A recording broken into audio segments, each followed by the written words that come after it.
The past is a foreign country. They do things differently there. L.P. Hartley's opening line for The Go-Between is certainly true of Paddy McAndrew's series of cinematic vignettes of life at Downside in the 1970s, followed by his film of reunions with Father Gervais telling some wonderful stories, a natural offshoot of a school that seemed to grow stories organically. One of the images in a film of the Caverill Fair might be taken as emblematic. Open windows in the quad, with half the school hanging out of them. Paddy's film is a series of vivid glimpses of a time that has disappeared as surely as the Edwardian summer of Hartley's novel. Paddy is not presenting these CCF parades, summer fetes, prize givings as a comprehensive picture, but hoping they serve to evoke the remarkable place Downside then was. He asked me to add an introduction. My first sight of Downside was of a place that wasn't like a school at all. When I came for interview in 1974, boys were climbing in and out of the window next to a completely untroubled Father Woolston. It was my first glimpse of the homely, familial atmosphere that then characterized Downside. After a year or so, I was asked to help Father Clement as housemaster of Roberts, and I was surprised to be told that as a token of this honour, I would be given a milk saucepan and hot plate.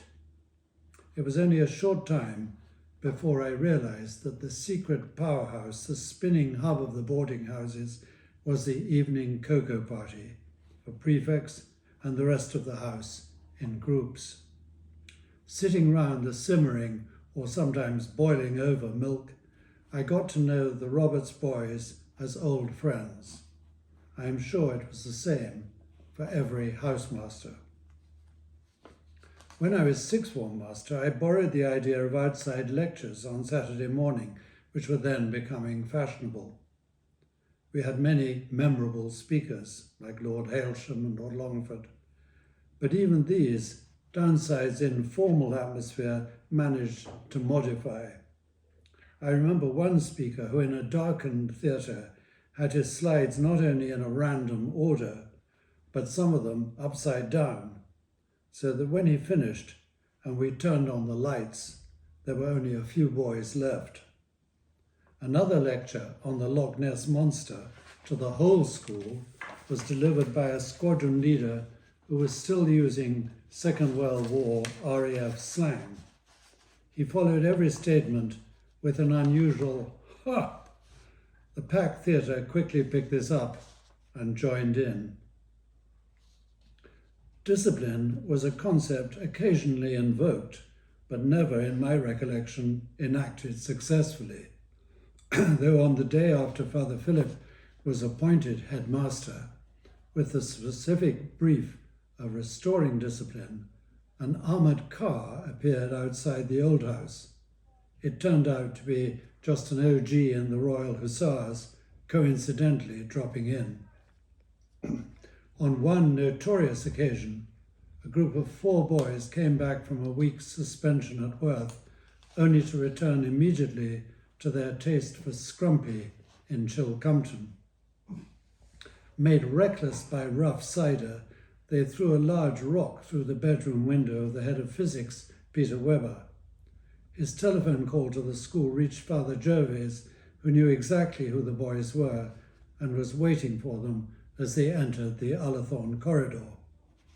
Their expulsion followed the next day, but by the time they left, the whole school was hanging out of the windows in the quad as the taxi driver had been told not to take anyone till he had a chit from a monk housemaster. Unfortunately, it was the time for Vespers, and no monk could be found. This was perhaps an unusual incident. More regular were the school films, then on a Sunday afternoon. The housemaster on duty was expected to supervise these, but the carbon projector could fail. I remember the James Bond film From Russia with Love, when two gypsy girls were preparing to fight and taking off their outer garments when the carbon bulb failed and a roar of frustration from 580 boys arose. On another occasion, the reels of Othello, where plot is rather important, were shown in the wrong order, completely ruining the sequence. And on another, One Flew Over the Cuckoo's Nest, when Chief Bromden, the Native American, lifted up the wash basin and hurled it through the window. The school completely identified with his attitude and rose to its feet in a spontaneous cheer. All these incidents bound the school together in a rich weave of friendship and camaraderie. Of course, real intellectual learning was going on, helped by the fact that Downside had some monks of formidable intellect.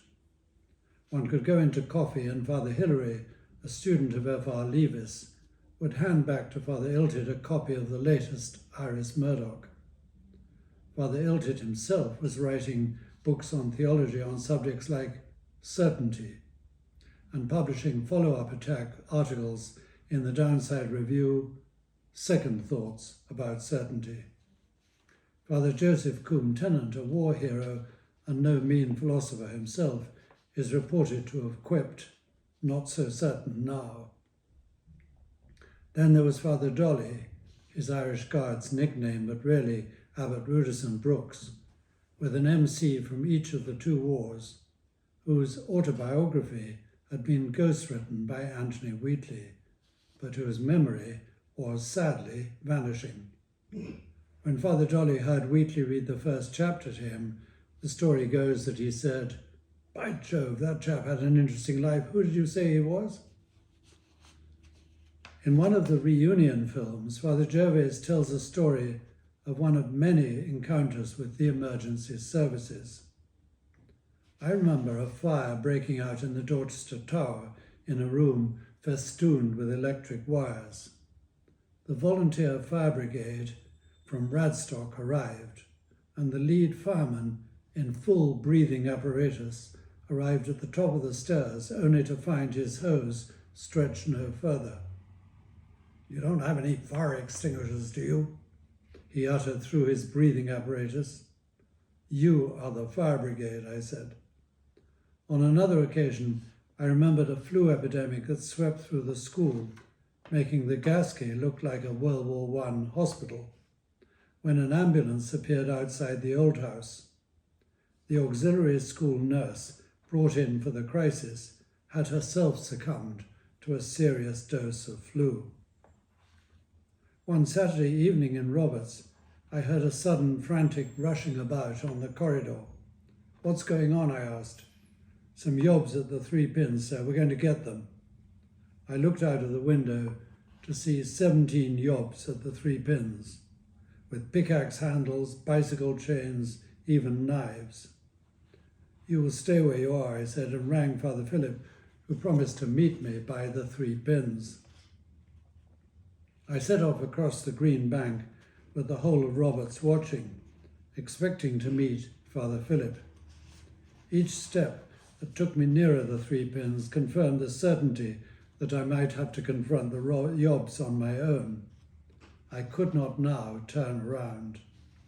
When I reached the mob, all fired up by insults heaped on them by Downside boys, all I could think of saying was, "If you don't disperse, I'll ring the police." I could hardly believe it when, to my surprise, they muttered a few imprecations and sloped off. At which point, Father Philip appeared. He had decided to change out of his habit first. As these films show, and Father Jervis's stories confirm, Downside could put on a good parade or enjoy a picnic, but never took itself too seriously. Warm and homely, the monks and a wonderful lay staff, some learned like Desmond Gregory, some very wise like Ronnie Woods, and several veterans of war service with the Royal Naval Volunteer Reserve, like Tony Price or Robin Stalybras, provided stability for the school, enabling every kind of boy to find somewhere to pursue his hobby. This could be building motorbikes or flying, as in Paddy's case, or model railways with Father Dennis, tea drinking with Father Cyprian, sculpture with Father Hubert, or philosophy in the 14 with Father Iltyd. Of course, there were big school occasions. The first 15, you can spot Simon Halliday, who played for England in one reel, against Sherborne, and the first 11 against the Wanderers, both playing on a pitch with a sensational view. Mass in the abbeys on Sundays or big feasts was always an occasion with sensational music presided over by the legendary Roger Bevan. There was a house play competition watched by fiercely partisan audiences.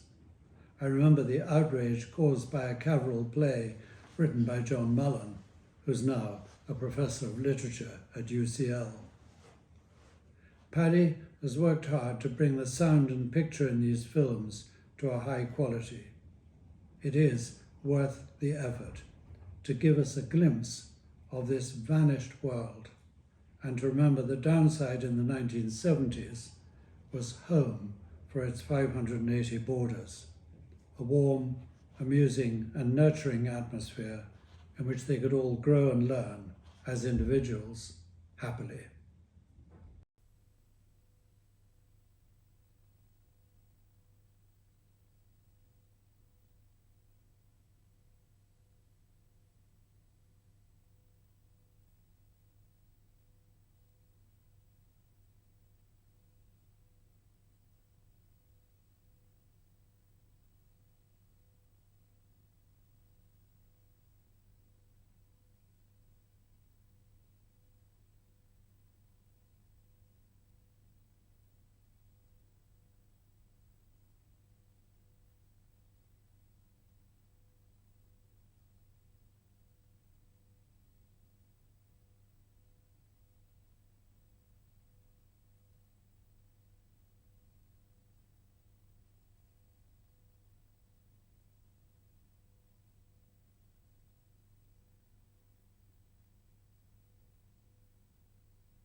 That was all for the people who didn't.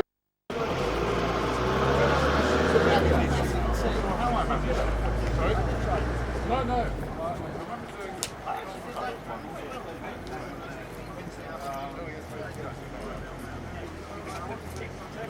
Look, you've got a halo. You're standing under a halo. And what happened? She liked talking to other lights as a bad boy. That's not very specific, is it? What's the signature? Throwing water, I think that was reasonable. Yeah, throwing water. Nuisance and dawn. The school office and say Chic again. Have you signed across the middle of the course they've been done? It must have been, yes. That's true, that's true. No, this is Paddy. It was Paddy. He was headed out. So it was, for me, one of the greatest experiences of my life, actually. It was one of ours. And loved every minute of it, and I thank you all for your kindness to me, understanding, and actually my greatest joy will be your happiness and your success. Thank you. Thank you all. Thank you, Roger. Thank you. I was quite sorry to have I'm the only housemaster who had the house shut down. Underneath. We're coming to stay with in your house tonight, not realizing that we're in the school. And so this crowd came across the fields through Mog Hill and down and into the school. And about 11:30 or so. Oh, yes. Space out, thank you. Yeah. Just a sec. Yeah. Fine. In a second. No, and they just eventually they made such a row coming in. They were all absolutely rolling drums. And then I got out of bed and put on my blue and white striped dressing gown, The designer one. and walked out of my room. And the Ramsey boys saw me, and they absolutely took fright. And in spite of the Hells Angels, ran down the Ramsey corridor. And the Hells Angels didn't know what it was, so they started running down the corridor. And they all ran down to some room at the end of Ramsey. James Wands. Yes, climbed out of the window and dropped out of the window. I remember that. Just because but I didn't know, if I knew they were Hells Angels, I would run. Thought it was just a Ramsey out. Look, the first. That's funny, because Francis first got 3 quid and Joseph first got 11. How much did Tom Randall have? I'm looking, I'm waiting for Do not. My camera must beer have on these. These are genuine. Paul Knox. Come on, Paul. Look at that. 25 quid. 25 quid, bloody hell. That's all right. What are these? Genuine pages of blue. Having Bath. Who is Andrew's? 1977, Gerald Kilroy, Yes. English. Yeah. Right. This is the delineation and description of Wednesday afternoon activities for which you were interviewed by Dougie. Oh, 2 lemon posses. Thank God. I've taken glasses. No, you did. I can only think of the time, another thing which is slightly off beam at the moment, but when Father Philip was going to get rid of the girls who were in the school, and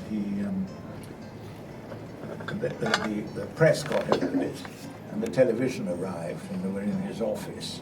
He was just about to make a statement, and he got a piece of paper, and there was a knock on the door, and the village bobby arrived at the door. And Father Philip said, "Sorry, I'm very busy at the moment. We're just doing this thing on television." And the body said, "It's all right, sir. I only came about the murder." And the cameras.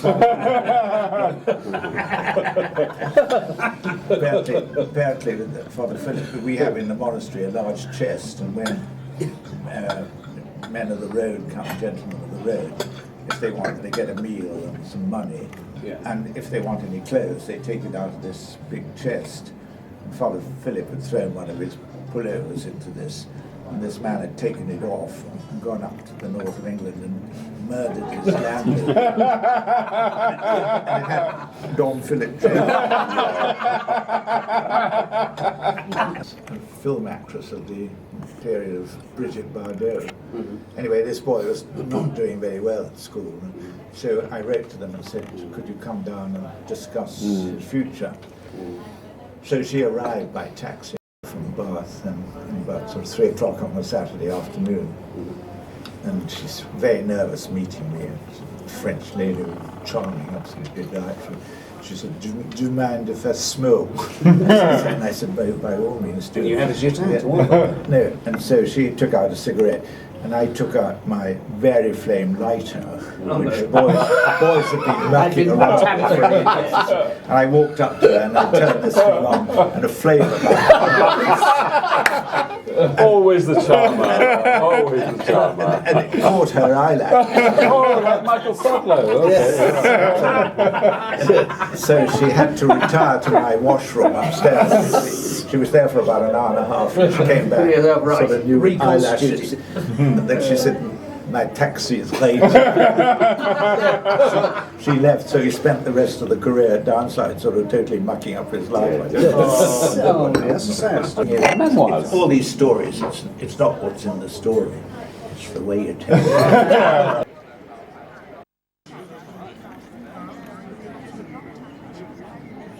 Has a beautiful church, which has massive.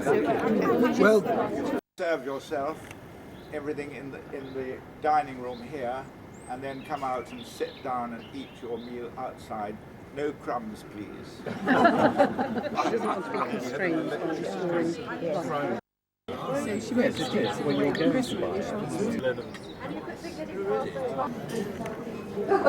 He certainly was at Sri Lanka? He was at Sound.